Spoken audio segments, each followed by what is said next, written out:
जय बोलो देवादिदेव 1008 श्री भगवान महावीर स्वामी की जय जय जय अहिंसा परमो धर्म की जय जय जय परम पूज आचार्य गुरुवर श्री विद्यासागर जी महाराज की जय जय जय। परम पूज्य मुनि श्री 108 प्रमाण सागर जी महाराज की जय जय जय। परम पूज्य मुनि श्री अरह सागर जी महाराज की जय जय जय। एक बार मटके के ऊपर रखे ढक्कन ने मटके से कहा कि तुम सबकी प्यास बुझाती हो, मुझे क्यों प्यासा रखती? मटके के ढक्कन ने मटके से पूछा, तुम सबकी प्यास बुझाते हो, मुझे क्यों प्यासा रखती हो, मेरी उपेक्षा क्यों? मटके ने कहा, मैं तो चाहती हूँ कि तुम्हारी भी प्यास बुझाऊं, पर क्या करूं, तुम 24 घंटे मेरे सिर पर जो बैठे रहते हो, मैं प्यास केवल उसकी ही बुझा पाती हूँ जो मुझ में उतरता है। यदि तुम सिर से नीचे उतर जाओ तो मैं आज तुम्हारी प्यास भी बुझाने के लिए तैयार और तत्पर हूँ। आज के संदर्भ में ये बात बहुत ही उपयुक्त बैठती है। मनुष्य जब तक अपने अभिमान को नहीं गलाता तब तक जीवन का वास्तविक आनंद नहीं पा सकता। अहंकार हमारी प्रगति का सबसे बड़ा अवरोधक है। अहंकार के कारण न केवल हमारी प्रगति अवरुद्ध होती है, अपितु हमारे संबंध भी बिगड़ जाते हैं। मनुष्य के मन में बैर विरोध की जितनी भी गांठें हैं वो प्रायः अहंकार से प्रेरित होती है। जिसके हृदय में ये ईगो जितना गहरे लेवल पर बैठा रहता है, उसका जीवन अंदर से उतना ही असहज, अशांत और असंतुलित होता है। अपने जीवन में सहजता, शांति और समरसता बनाए रखने के लिए अहंकार को गलाना नितांत जरूरी है। और आज गुरुदेव हमें कुछ ऐसा ही संदेश दे रहे हैं। गर्व गला लो, गले लगा लो जो है अहिंसा प्रेमी। गर्व गला लो, गले लगा लो। जब हमारे अंदर का अहंकार गलता है तो हमारे सारे गिले शिकवे दूर हो जाते हैं, एक दूसरे को गले लगाने में फिर कोई कठिनाई नहीं होती। अभिमान जब तक हावी रहता है तो मन में एक संकोच होता है, ऐसा कैसे कर लें, ऐसा कैसे कर लें, यदि मैंने ऐसा कर लिया तो मैं कहीं छोटा तो नहीं बन जाऊंगा, छोटा तो साबित नहीं होऊंगा। ये मनोवृत्ति मनुष्य को अंदर ही अंदर परेशान करते रहती है।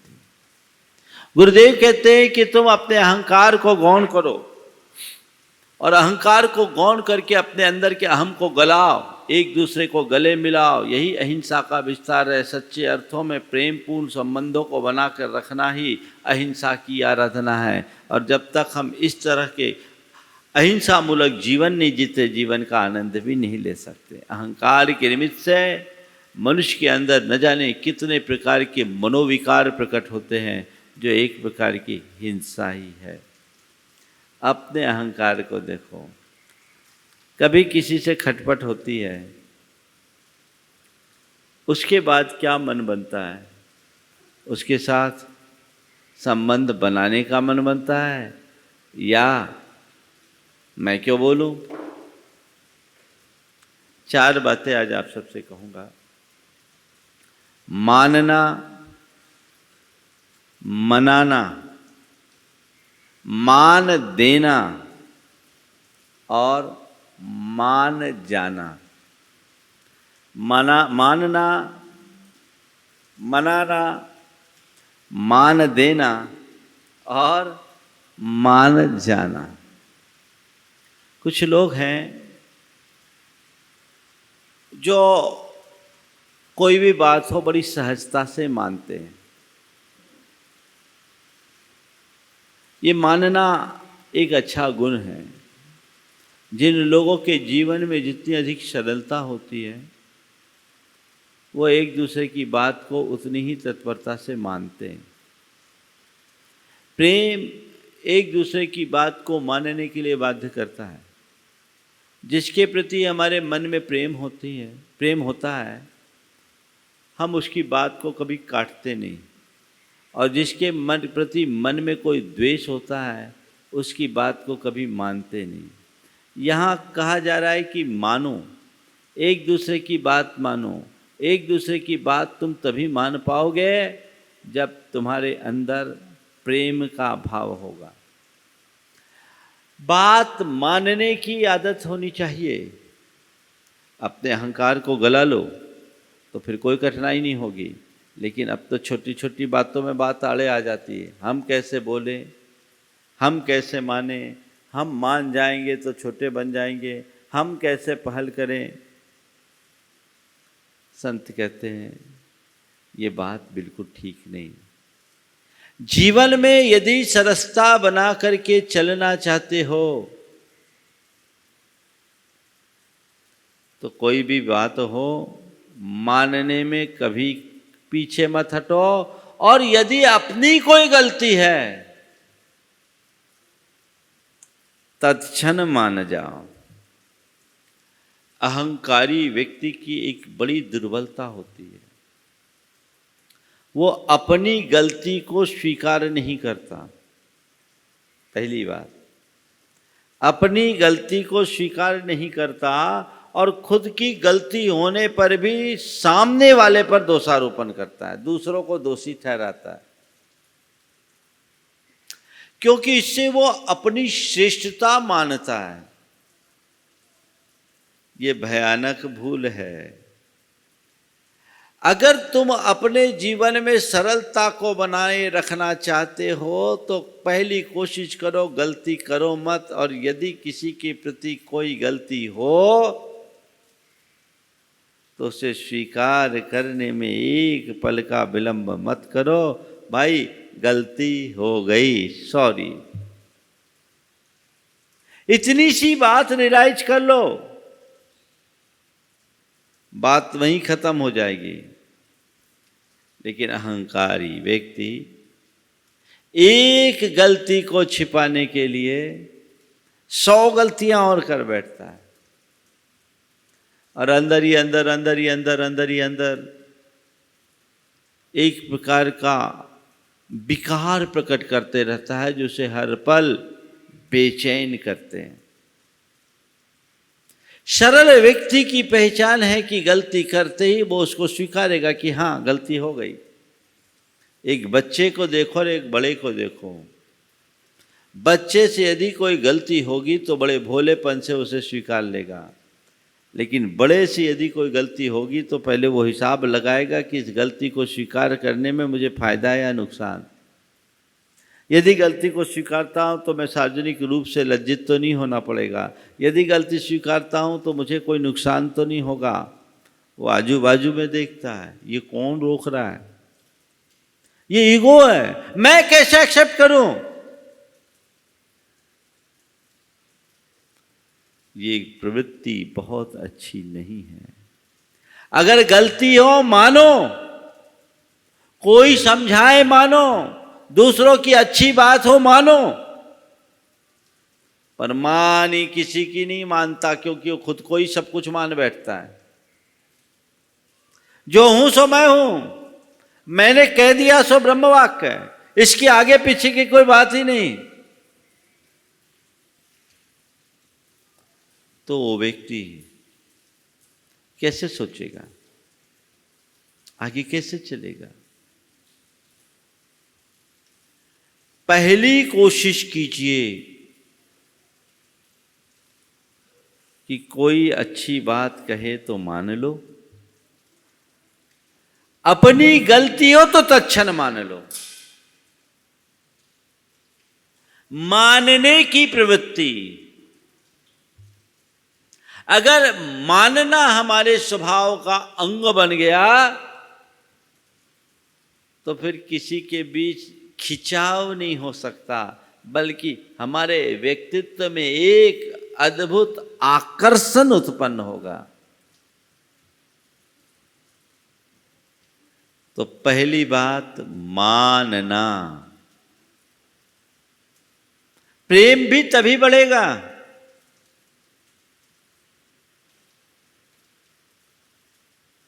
एक व्यक्ति था जो किसी की बात नहीं माने, उसका स्वभाव ही बन गया। उससे कोई कुछ कहे तो बात माने ही नहीं। अब उससे कोई काम के लिए हाँ कराना हो तो उल्टा चलना पड़ता था। ना करो तो हाँ होगा, ना करो तो हाँ होगी। ऐसे व्यक्ति को कौन पसंद करेगा जो किसी की बात को मानने के लिए राजी नहीं हो? उसकी बात कौन मानेगा?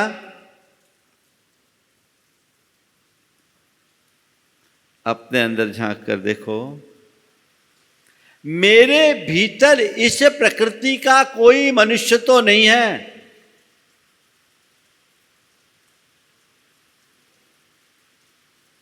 मानो और कदाचित गलती कोई करो मत, और गलती हो तो गलती को स्वीकार करो। भले तुम कितने भी बड़े हो, गलतियां तो बड़ों से भी हो सकती है। ऐसा तो नहीं कि गलती सिर्फ छोटे करते हैं।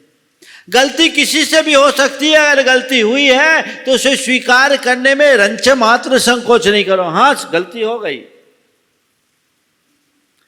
पर गलत को सही साबित करने की कुचेष्टा जीवन में कभी मत करना। हो गई गलती, हो गई, हम इसको एक्सेप्ट करते हैं, अब इसे सुधारेंगे, इसकी पुनरावृत्ति नहीं करेंगे। अरे महाराज गलती हो गई, सबके सामने बोल देंगे तो क्या होगा? बोल देंगे तो क्या होगा? हो गई गलती, समझ लेंगे, ये स्वीकार कर रहा, आगे सुधार लेगा। देखो, अहंकार मनुष्य को कहाँ ले जाता है, और उसका भंडाफोड़ होता है तो क्या दशा होती है। एक व्यक्ति, अहंकारी और सरल व्यक्ति के चित्त का अंतर देखो। मंदिर में भगवान के प्रक्षाल के लिए गया, और प्रक्षाल करते करते एक पाषाण की प्रतिमा थी, गर्दन अलग हो गई धोखे से। जिस व्यक्ति के हाथ से गर्दन अलग हुई वो अंदर से घबराया। समाज का मुखिया था। अरे मेरे हाथ से मूर्ति टूट गई, लोग क्या कहेंगे? उसने क्या किया, बड़े सलीके से मूर्ति को ज्यों की त्यों जमा दिया और दूसरी वेदी का प्रक्षाल करने लगा, अपना काम करने लगा। एक दूसरा व्यक्ति जो भगवान का बड़ा श्रद्धालु था, भक्त था, वो आया, वो प्रक्षाल कर रहा था। अचानक उसके हाथ से मूर्ति गिर गई, खंडित हो गई। अब खंडित तो ऑलरेडी थी, लेकिन जैसे धड़ से सिर अलग हुआ वो फूट फूट के रोने लगा। उसके मन में बड़ा अपराध बोध हुआ कि आज मैंने कितना बड़ा अपराध कर लिया, मुझसे भगवान की प्रतिमा खंडित हो गई, मैं क्या करूं। वो वहीं खड़ा है, वो बोल नहीं रहा है, वो कुछ नहीं बोल रहा है। कैसे बोले? वो तो सोचा हाँ भैया खड़ी हो गई, अब तो इसका तुमको प्रायश्चित लेना चाहिए, जो भी गुरुजन बताए सो करे, आपने ठीक नहीं किया, और उस पर आरोप लगाना शुरू कर दिया। अब वो व्यक्ति जो मूर्ति, जिससे लगा कि मूर्ति खंडित हो गई, वो बहुत अंदर ही अंदर व्यथित, दुखी कि मुझसे प्रतिमा जी खंडित हो गई, बड़ा अनर्थ हो गया। वो रोए, और वो ऊपर से उसको चार बातें सुनाए जो एक्चुअल में अपराधी था। बात चल ही रही थी कि इसी बीच माली आया और माली ने कहा कि बाबूजी मूर्ति तो इनसे टूटी, इनसे थोड़ी टूटी है, हमने तो देखा है मेरे से मूर्ति थोड़ी टूटी। वो ऐड दिखाने लगा। माली ने कहा कि बाबूजी मूर्ति आपसे ही टूटी, मैंने देखा है, ज्यादा है तो सीसी कैमरे का फुटेज देख लो। बोले इनके हाथ से मूर्ति टूटी थी, इनने मूर्ति जो की त्यों रख दी। भीड़ इकट्ठी हो गई थी, लोग काफी थे। माली पर सबको भरोसा था। अब वो टालना चाहे, लेकिन अंत में फुटेज जब निकला तो दिखा कि उसी के हाथ से मूर्ति टूटी है। बेचारी की जो दुर्दशा हुई आप सब अनुमान लगा सकते हैं। किसी को मुंह दिखाने लायक नहीं बचा। वहाँ के एक बुजुर्ग ने कहा, मैं आपसे कह रहा था कि वहाँ एक बुजुर्ग थे, उन्होंने उसे समझाया कि देख प्रतिमा तूने जानबूझ के नहीं तोड़ा, लेकिन तू अपने अहंकार में अड़ा कितना बड़ा अनर्थ तूने कर लिया कि टूटने के बाद तेरे मन में कोई ग्लानि का भाव नहीं हुआ। और इस व्यक्ति को देख, भले ये तोड़ा नहीं, इसके हाथ से वो धड़ अलग होकर गया, कितना पश्चाताप का भाव। कदाचित इसके हाथ से प्रतिमा टूट भी जाती तो ये पाप का भागी नहीं होता, क्योंकि मन में प्रायश्चित का भाव है। पर तेरा अहंकार तुझे कितना नीचे गिरा दिया। ये कुछ लोगों की प्रवृत्ति होती है, ऐसी प्रवृत्ति होती है कि वो अपनी गलती को मानने के लिए तैयार ही नहीं होते। कुछ भी हुआ, अपनी गलती हुई, टारगेट दूसरा। मैंने नहीं किया, तुमने किया, उसने किया। वो केवल आरोप और आरोप की भाषा का प्रयोग करता है। ऐसे व्यक्ति अभिमान में उद्धत होकर के जीते भले हैं, पर मौका आने पर उन्हें मुंह की खानी पड़ती है। वो कहीं मुंह दिखाने लायक भी नहीं बन पाते। इसलिए सूत्र बनाओ, कोई गलती करूं नहीं, और गलती हो जाए तो उसको स्वीकार करने में कभी संकोच न करूं। अपनी गलती होने पर दूसरों को दोषी कभी न ठहराऊं। मेरी गलती मैं एक्सेप्ट करता हूं, भले वो छोटी गलती हो या बड़ी गलती।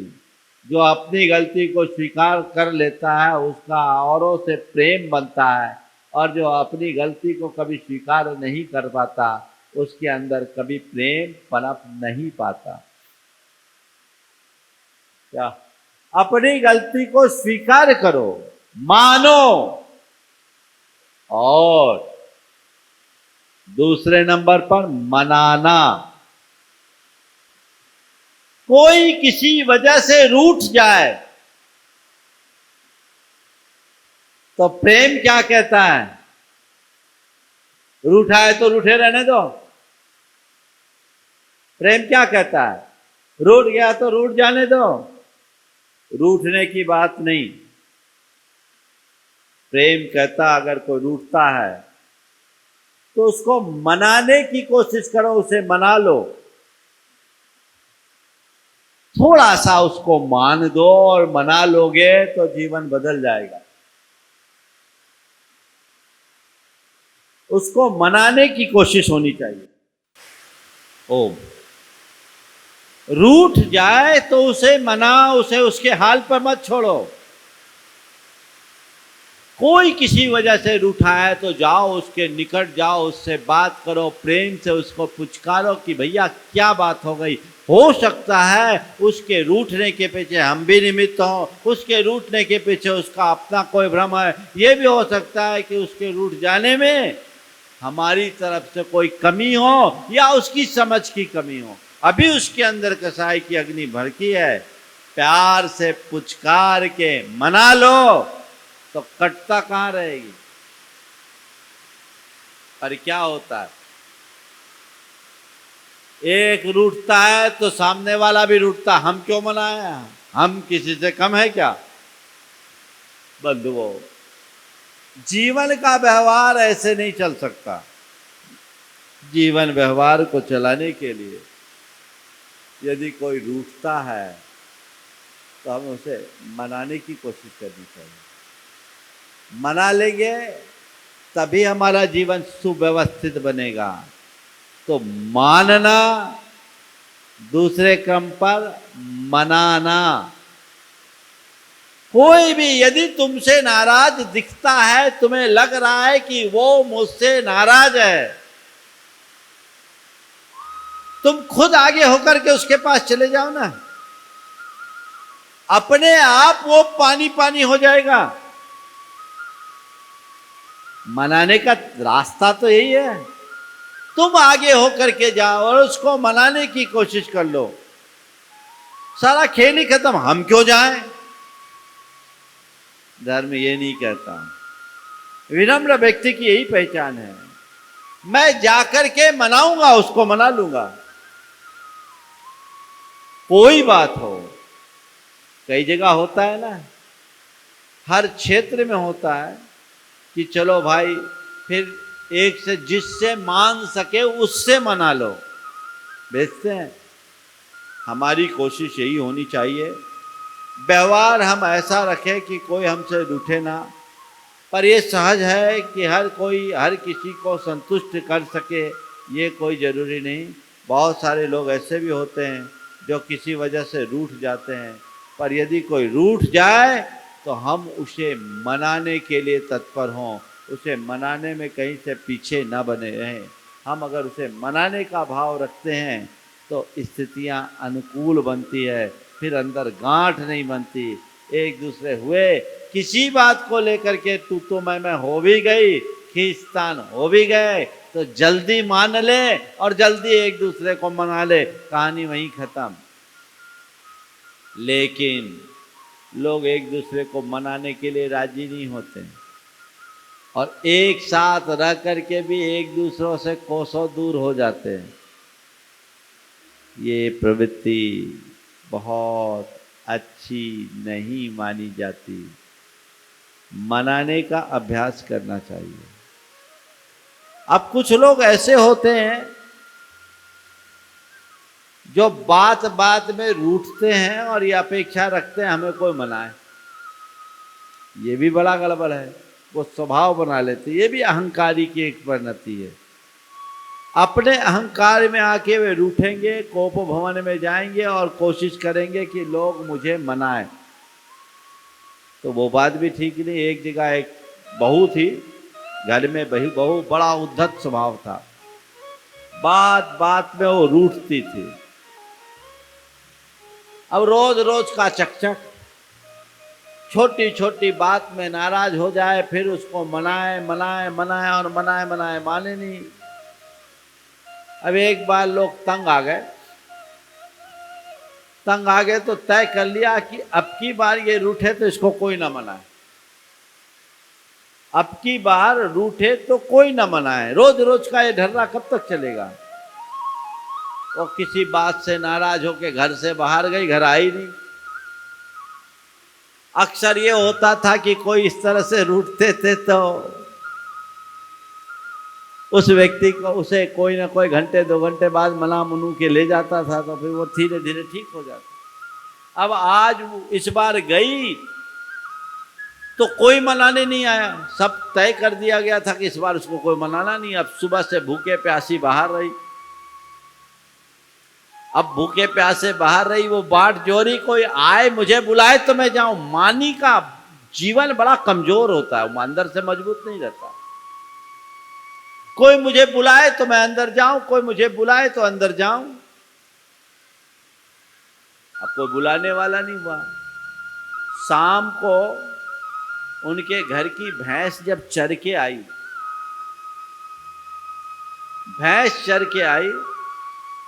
तो उसने भैंस की पूंछ पकड़ ली। भैंस अंदर घुस रही थी। और भैंस की पूंछ पकड़ करके भैंस के साथ घिसटते जा रही है और बोलते है, छोड़ दे मुझे, छोड़ दे मुझे, छोड़ दे मुझे, मैं नहीं जाना, मुझे नहीं जाना, मुझे नहीं जाना, मुझे नहीं जाना, मुझे नहीं जाना। और भैंस के साथ अंदर चले गई। लोग भी सब तमाशा देखते रहे कि अब अकल ठिकाने आ गई।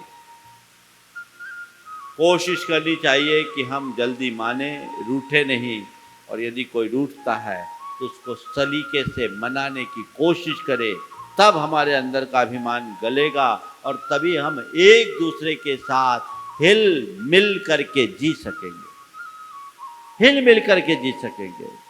देखो, मनाने की प्रवृत्ति कैसी होनी चाहिए। दो भाई थे, बड़े प्रेम से रहते थे,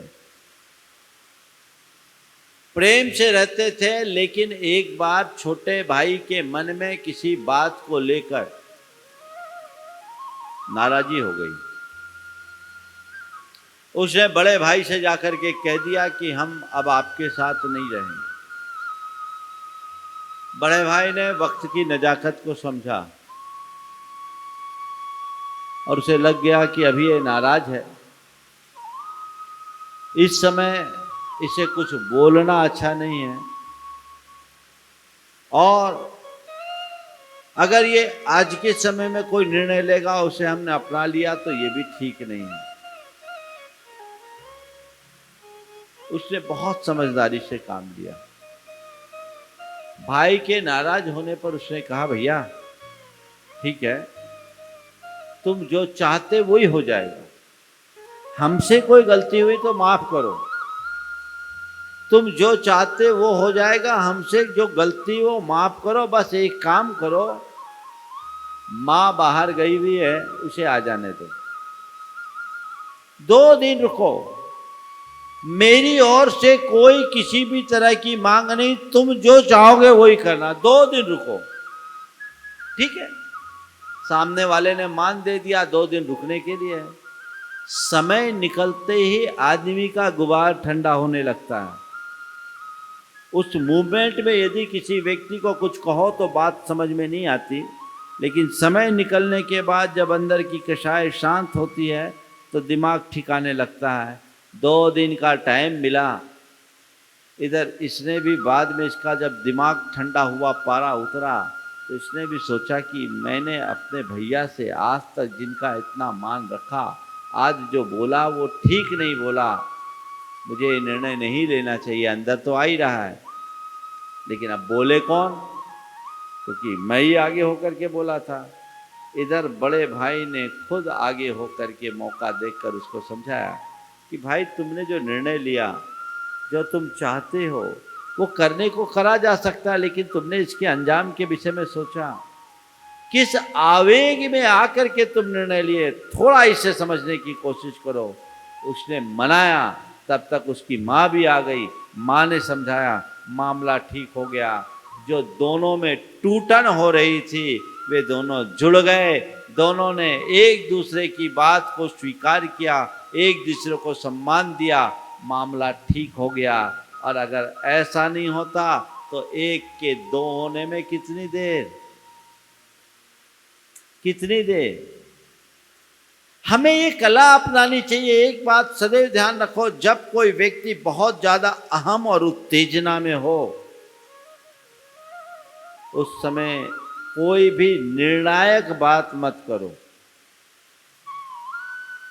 सामने वाला आपे से बाहर है, सामने वाला अहंकार में मदोन्मत्त है, ताव में है, कोई निर्णायक बात मत करो, उसे टाल दो।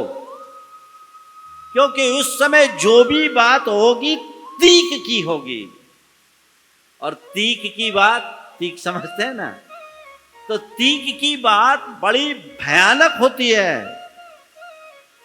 ठीक है, थोड़े देर बाद जब ठंडा हो जाए, धीरे से अपनी बात कर लो। उस मूवमेंट में आप उसको मना भी सकते हैं, उस मूवमेंट में आप उसको समझा भी सकते हैं, उस मूवमेंट में आप उसे मोटिवेट करके डाइवर्ट भी कर सकते हैं।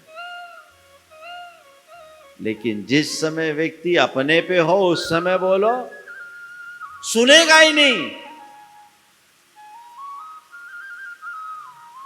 क्रोधी को कुछ दिखता नहीं और मानी किसी की सुनता नहीं। जिसे दिखाई ना पड़े, जिसे सुनाई ना पड़े, वो क्या करेगा? तो उस मूवमेंट को निकल जाने दीजिए। मानना, मनाना, मान देना,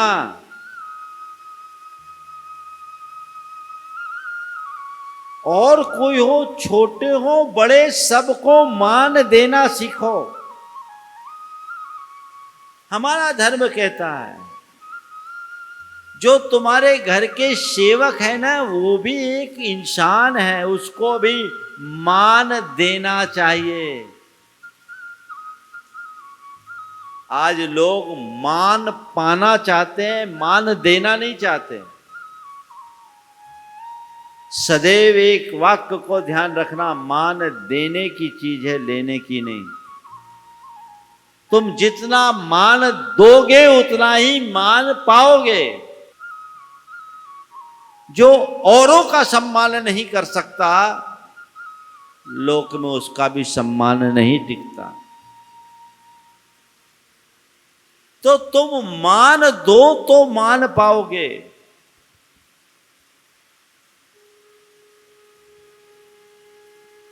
मान मतलब ऐसा नहीं है कि छोटे ही बड़ों का बहुमान करे। छोटे बड़ों का बहुमान करे ये मान तो है ही, पर बड़े छोटों का ध्यान रखे ये भी उनका मान है। विनय का मतलब ये नहीं कि हम केवल बड़ों का सम्मान करें, छोटों का मान रखना भी विनय है। छोटों का मान रखो, मान देना सीखो। मान जब हम देना सीखेंगे तभी काम होगा। मान दे करके ही हम मान पाएंगे। इसलिए कहते हैं मान देना सीखें।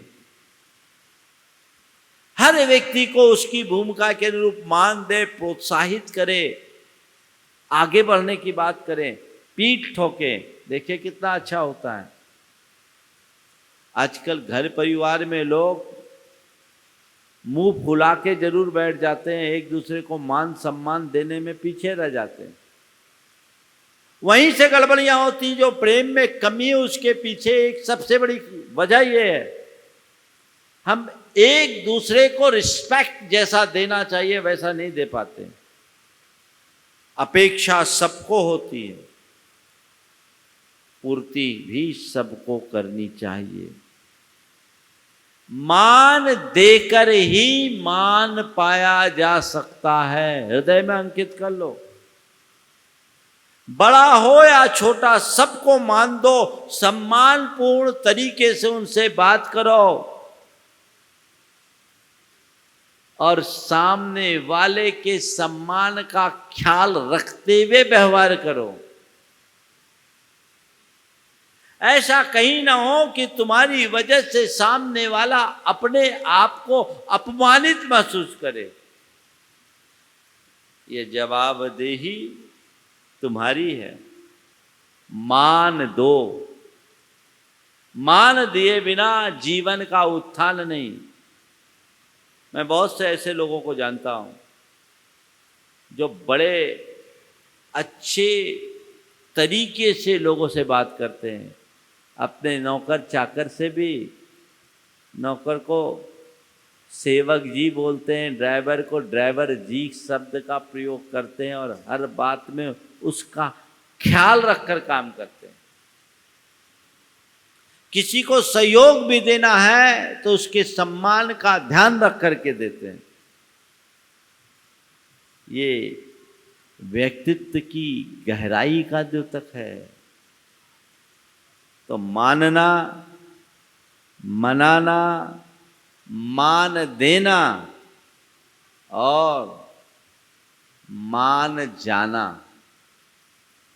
यदि कोई बात हो तो तुरंत मान जाओ। कोई मनाए मान जाओ। उसके लिए मत देखो कि मुझे लोग बार बार आके कहे, अच्छी बात को मानने में कभी संकोच नहीं करना चाहिए और सिद्धांत विरुद्ध बात को कभी स्वीकार नहीं करना चाहिए। जो बात सिद्धांत विरुद्ध है उसके प्रति असहमति प्रकट कर दो, नाराजी नहीं। नाराजी अलग चीज है, असमर्थन अलग चीज है। असहमति प्रकट करना तुम्हारा धर्म है, नाराज होना अधर्म। नाराज किसी से मत हो, पर राजी उसी से हो जो तुम्हारे मूल्यों और सिद्धांतों के अनुकूल हो। कोई बात हो मानो। और ये कब होगा? जब आप पॉजिटिव रहेंगे और आप पोलाइट होंगे।